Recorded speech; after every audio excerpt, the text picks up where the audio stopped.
Songhai in the new season. So Songhai received some pretty major buffs. Alright. And that's why I'm going to start playing him again. I think before... Oh yeah, they killed Lantern Fox and then I stopped. And then I'm back again because... I don't know. It's strong, I guess. That's a pretty good reason.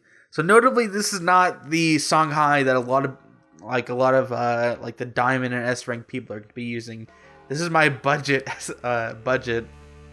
Songhai deck because I can't afford what the higher tiered players can. And I say higher tier, I mean generally people who play the game a lot more or have a lot more cards. So we open her up, and we got a pretty strong opening here. We got the Mask of Shadows in our hand. The Mask of Shadows is what this deck is built on. I'm actually surprised it's so cheap. It's either going to get a damage nerf or mana increase in the future. That's only my guess. I imagine low increases of 3 mana, and that wouldn't be that big of a deal. But as it stands, Mask of Shadows, it's a legendary card. Every Songhai player right now should have it in their deck because it's so incredibly powerful. If you can get behind the enemy general, if you get behind any unit, it's 8 damage, no retaliation, for just 2 mana. It's incredible. And if you can never get the backstab off, it's still 2 damage per hit for just 2 mana times 3. So very powerful card. I think notably the higher tiered Songhai decks have Artifact Hunter and 2 more Lantern Foxes. I only have 1 Lantern Fox in this deck and no Artifact Hunters. I think I replaced those with an Emerald Rejuvenator and 2 Gore Horns. That's about it. But otherwise, it's pretty close. I already had a bunch of the Songhai cards already. Notably, I had to craft 3 Tusk Boars, which really hurt my Spirit bank account. That cost me 2,700. I had 1 before, and then I disenchanted it because I thought I'd never play Songhai again because Lantern Fox was dead. But then it comes back into the meta. That's awesome. I've always rather enjoyed Songhai's theming and his playstyle.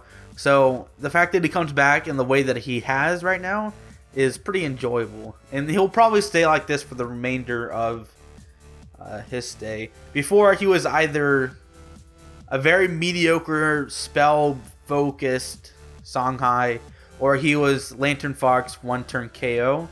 And I found the 1-turn KO Lantern Fox incredibly fun. But it does make sense for it to eventually be changed because it's not fun to play against. And I realize that.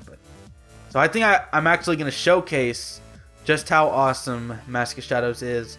So this little unit he's got here, it's called the Light Chaser or something like that. It's going to be a 5/4, right? 5/4, that's so hard to deal with. Tusk Boar is 3 damage. I can't do this. This is incredible. Worry not, my friend. With the power of Juxtaposition and the Mask of Shadows, we will take down this unit for effectively free. We don't lose a charge on the Mask of Shadows. Wait, I didn't... Okay, I thought I'd just mulligan the Juxtaposition and then I'd look like a fool. But no, I'm eventually going to figure it out. I was just trying to figure out, I think, the optimal way to spend my mana. And it's better to get my Mechazor out there. It's not that big of a deal. I don't care if it dies. And I get to switch that unit so I can backstab it for 8 damage, no retaliation. Very good stuff. And all the while, I'm trying to position my general behind his. And also, it should be stated once again alongside the Vinar video. This is a ladder climbing series. It's just general commentary thoughts. It's going to be covering my gameplay. It's going to be covering patch notes. It's going to be covering tournaments and just whatever else off the top of my head. This is notably not a VOD review. VOD reviews are going to be much more analytical in the future, where I'm going to be focusing almost 100% on what is going on the board. Whereas this is much more chill. It's much more laid back. I want to have daily videos of these up. Whereas VOD reviews will be once or twice a week. And also, I'm not an expert on Songhai whatsoever. I can moderately claim that I'm somewhat of an expert in Lionar since I've played so many matches with him across so many months. I'd say I'm pretty knowledgeable about Lionar. But when it comes to Songhai, even though I have played the second most of Songhai on my account, I'm still not that knowledgeable about him. He's so intricate as opposed to Lionar, who's a bit less intricate. Right. So don't take what I say as law. I generally know TCGs and board control and all these concepts and everything, but when it comes down to specific Songhai mechanics, I don't claim to be an expert whatsoever. So when I say something like, I'm doing so-and-so, that's just my thought process. That's not necessarily right or wrong, black and white. Okay, so just make sure I don't want to be what's the word? Misquoted. I don't know. I don't want to make a mistake. So I'm going to be using that silhouette tracer to get into another backstab range, which is going to half his health. Over half his health. That's so incredible. No retaliation. He is really hurting right now. I'm like finding that space in between his glorious golden armor and just ripping his back open. That's got to be painful. Poor Lionar. Just kidding. So like I was discussing in the Vinar video, Songhai is rose to prominence in this patch. I think in general he was pretty strong. Really, he's been strong. I think except for maybe last month when Lantern Fox was nerfed. Songhai has been one of those champions that has been pretty strong all throughout the Duelyst release. At least as far as I played, which is November 2015. Or no, it was way earlier than that. It was August, June, July. It was at the end of July 2014. End of July. So there we go. I finished him off. Easy peasy. Or he finishes himself off. I'll leave it on that. Alright, our second game of Songhai. I'm actually not... What? Zelos Zon? Is that his sub name? So I'm going to be keeping the Tuskbora, of course, and the Jaxi. Both great turn 1 cards. Especially with turn 1, you absolutely have to have at least 1 2-drop. You don't want to try and bank it on mulliganing 1. Tuskbora is such a great turn 1 card to put out. It's so powerful. But maybe not as powerful as people think, to be honest. If it did receive a nerf, it would absolutely have to be to his either attack or defense. I think it would have to be towards his attack, because otherwise that's a little bit too much of a nerf. If you just make it killed on a general hit, then it makes it pretty much it's side effect worthless. Then you just have a Saber Spine Tiger for 1 less mana, which when it comes to class cards, it'd still be okay, but it definitely wouldn't be the same level of beast that is right now. If you reduce its attack, you'd lose a little bit, but you'd still have the powerful card that it's supposed to be as a legendary. So I'm exerting a lot of pressure here early with my my low cost cards. I think Tuskbora returned back into my hand, and then I summoned it again. I kind of missed. I wasn't watching. But yeah, that's pretty much the purpose of Tuskbora, I think.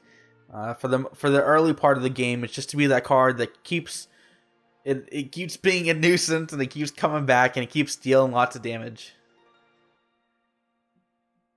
Very cool card, and very cheap. I mean, cheap as in mana, not cheap as in spirit. It cost me 2,700 spirit to craft all 3 of those. And I typically don't like crafting 3 of a legendary, because you typically don't need it, but for Tuskbora you absolutely do. So there's the Knight Sora Assassin. You're gonna see that so much more now in Abyssian. Before it was a nice bursty card at 4/1 for 3, and it was a rush card, I think, too. But now it automatically I think right now that card is broken. I'll be straight up. I think the card is broken, and that as a common card, at least. If it was a legendary, I'd feel less apprehensive about it.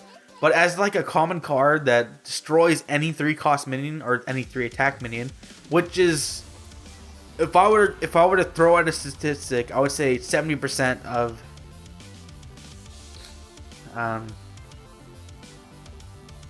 I would think that 70% of I'm not even gonna throw out a statistic. A very large amount of cards played are 3 attack or less, and to have a card that can just flat out destroy any of them for free, it's so incredible. And it still comes out as a 3 cost 3/1, which is, you know, it's terrible as 3 cost 3/1. But that effect I feel is a little bit too powerful for, at the very least, its rarity. So what does that even matter? What does rarity matter? I've mentioned that twice now. For one, it makes it a little bit less common. I mean, obviously. But in general, in laddering, it makes it less common, so people are less likely to have it. Which does a lot to affect how it operates in the meta. So, for example, even though, let's take the Tuskboar, for example. That's an incredibly powerful card, right? Many claim it's even broken. But the thing is, you're not going to see a whole lot of it as you ladder at least up to, let's say, Diamond. By Diamond, you probably have Songhais who have all 3 copies. But up until that point, it's very unlikely to have Songhais have 3 copies or even a single copy of this incredibly powerful card. Does that mean that that card should not be nerfed just because you don't see it as often? Not necessarily, but it makes it less of a problem for the general community, which is kind of the thing to focus on more than anything else. I don't really know where I'm going with that, but but generally that's kind of my thought process. If you make more powerful cards more uncommon, or just, you know, less common, don't do double negative. Just in general, if it's less common, then it's less oppressive. So, like, for example, Lionar's Arclight Regalia.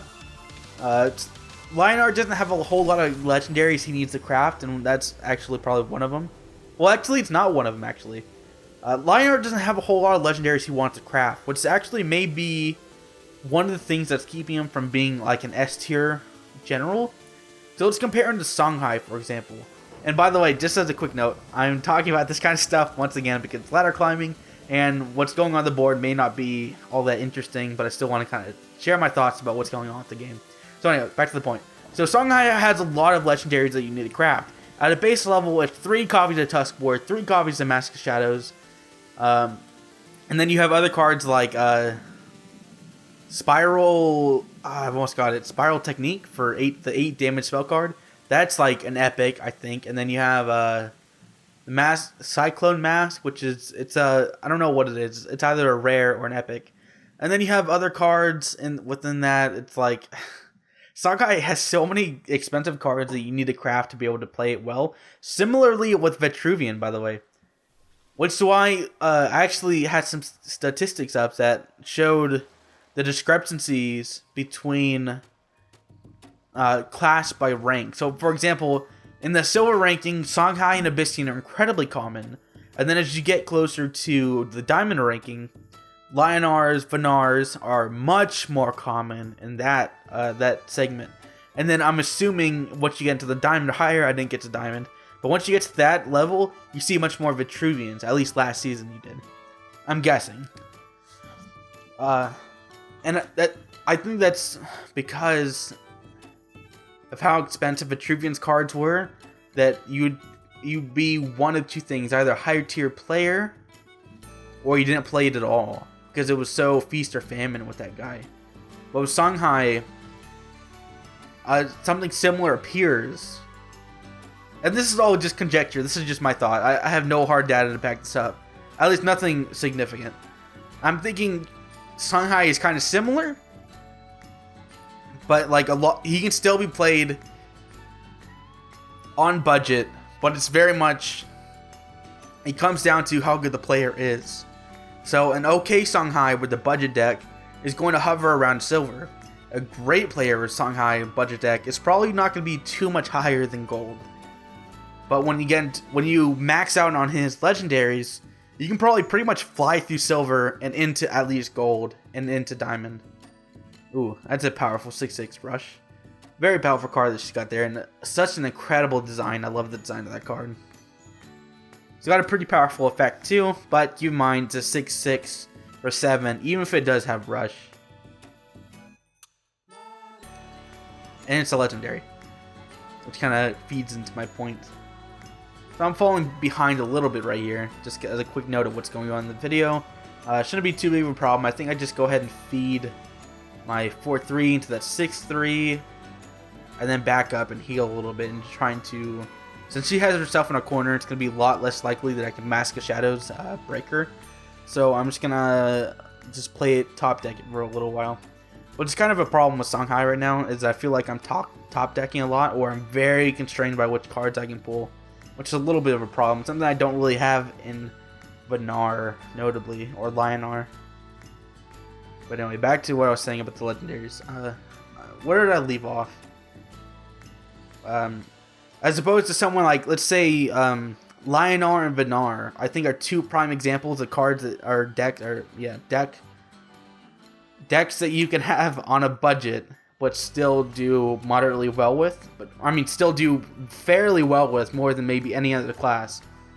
The same can be said for Magmar and Vitruvian, or the same can be said for Magmar compared to Vitruvian, that both decks need lots of legendaries to do well. So it's just like, I just thought that was interesting. Like, definitely when I was in gold, I felt I went up against a ton of Lionars, went up against a ton of Vanars. I think they were both technically mid-range. I'm not 100% clear on deck archetypes. Yeah. I completely strayed from my original point. But see, that's the fun of it. That's the whole point of this series. Just kind of go wild and just say whatever's on my mind. And it looks like I'm pretty much going to lose here pretty soon. She's all shadow creeped out. I don't think I can play around with this by this point. If she gets a third shadow creep off, that's, what is that? 4, 8, 12 damage. That's pretty incredible. And there it is. Oh well. Yeah, I always try to concede because I just want to like skip the animations. And we're back with whatever game number this is. I've actually lost count. So, at a base level, fantastic hand. Gonna be getting rid of that spiral technique. Keeping the Jaxi, probably. I don't know. Probably. So yeah. I didn't really explain my point on that previous either video or game, whatever. I didn't explain my point well, but basically, the gist of it was, it's okay for I feel that it's okay in general for cards to be more powerful as you get into the legendary status. It makes it more palpable because there's going to be generally less of it. You're going to play against less of it, unless you're in Diamond. Then that's an entirely different matter entirely. I think the reason I got so sidetracked and I couldn't really come up with a single good argument is because it's so difficult to compare the two spectrums of play. And actually, what's his name? Jeff Kaplan from Overwatch. He put out a developer update, and that guy's so cool, by the way. It makes me so excited for Overwatch's future to have a guy like that on the team. And that's you know, fanboyism for another time. But he was talking about how it's so difficult to balance a game around the two kinds of players. You have the casual player just looking, you know, coming home after a long day of work, just trying to chill and play some TCG action or whatever, some, you know, competitive gaming aspect. And when I say competitive gaming, that's a general blanket term from any multiplayer versus matching. Not necessarily the second archetype of player, which is and I'm just quoting, pro gamer kind of archetype, where they want to win 100% if something's unbalanced. They say their mind. They want completely fair.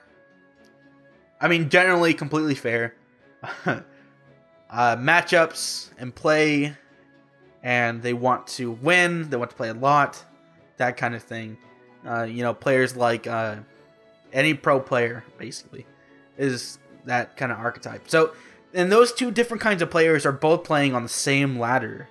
One is probably the guy who just kind of comes home after a long day of work is probably in the silver bracket. The pro gamer, the S rank bracket.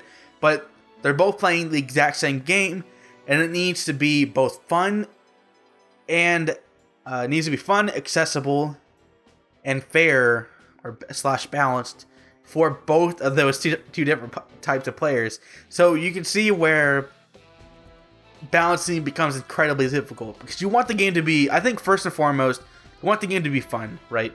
And then second, you want the game to be balanced.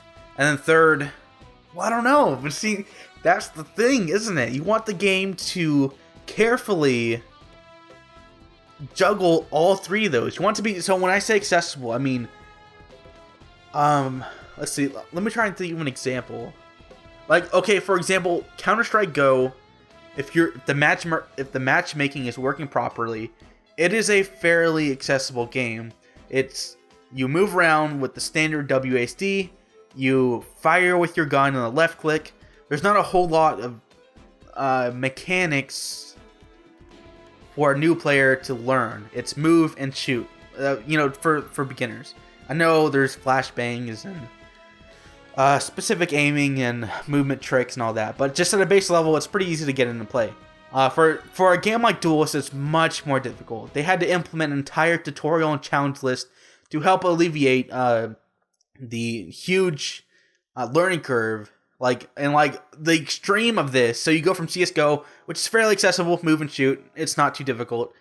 As opposed, and then we go to the other extreme, which is something like Dwarf Fortress. If you don't know what that game is, and I don't know a whole lot myself, basically it's this incredibly complicated game that just learning to play it, I've heard, takes dozens of hours, right? That's difficult. That's not accessible. CS:GO is accessible, right? And with Dwarf Fortress, I don't even know how you would even play it. Is there some kind of website? I have no idea. And then CS:GO, easy. First, it's by Valve. I think it's by Valve, right? They have skins, and it's connected to Steam, right? I'm pretty sure. I'm not 100%. I don't play CS:GO. But CS:GO, and then they have the Twitch streams, they have the competitive scene, they have tons of websites. CS:GO is an accessible game. Dwarf Fortress is not an accessible game. And then you look at the player bases. CS:GO, massive player base. Dwarf Fortress, tiny player base. And, it may not be causation or correlation or whatever. It may not be one or the other. It may just be a mixture of both. But that's one thing you have to consider with the game design. And then you go on to the second thing, which is you want it to be fun, right? And that actually that's like a yin and yang of balanced, right? Because if it's too fun, then that may mean you're sacrificing balance. And if it's too balanced, you may be sacrificing fun. And I think a good example of this is Dota and League of Legends. League of Legends generally, and I haven't played Dota a ton. I played it a little bit. But from what I've heard, League of Legends is much more like professional soccer. And this is I'm just throwing stuff out there. It's much more, and I'm hesitant to say it's much more balanced. Dota people don't know how to balance their game. It's not like that. It's just generally, League of Legends keeps each character's power in check relatively. And I mean, I had to tiptoe around this because I haven't played a ton of Dota. And I don't want to upset people who play a lot of Dota by saying League of Legends is such a great game. It's so competitive. That's not the thing. I feel like I've heard League of Legends, they tone back each player's power as opposed to Dota, where each character is a bit more powerful on average. At least that's what I think is going on over there. And maybe there's more power in each individual character to they're much more jack of all trades in League of Legends, but when you go over to Dota, characters may be absurdly powerful, but they are absurdly powerful in a specific way. I think that's how it works. So what does that even mean in the context? And I think I'll wrap all this up eventually. Maybe not in this video, but in the next video. So you can't have it be too balanced. Like if League of Legends went to the extreme of every character was each individual character was incredibly balanced, it would probably be pretty boring because it wouldn't matter which champ you picked. They'd all be able to pretty much do the same thing, kind of situation. But as opposed to Dota, if you made each character way too powerful in their specific aspect, then it wouldn't be balanced enough to be fun. And that's not actually a great metaphor example. I flubbed it a little bit, especially since I don't play a lot of Dota. But I think generally my point got across. You don't want to be too balanced because it's probably going to take away the fun. You don't want to be too fun because it's probably going to take away from balance. And that's another thing that you have to consider when balancing cards. And Duelyst, there we go. I got it. Transition, relevancy, we did it. That's like, you know, floating in with the jet plane and landing perfectly when the engine's cut out. We did it, though. We did it. So just a quick note back to this game. I've pretty much been bullying this guy, and I finally get to the point where he surrenders, which is weird. I don't think he should have surrendered, but I guess it doesn't really matter.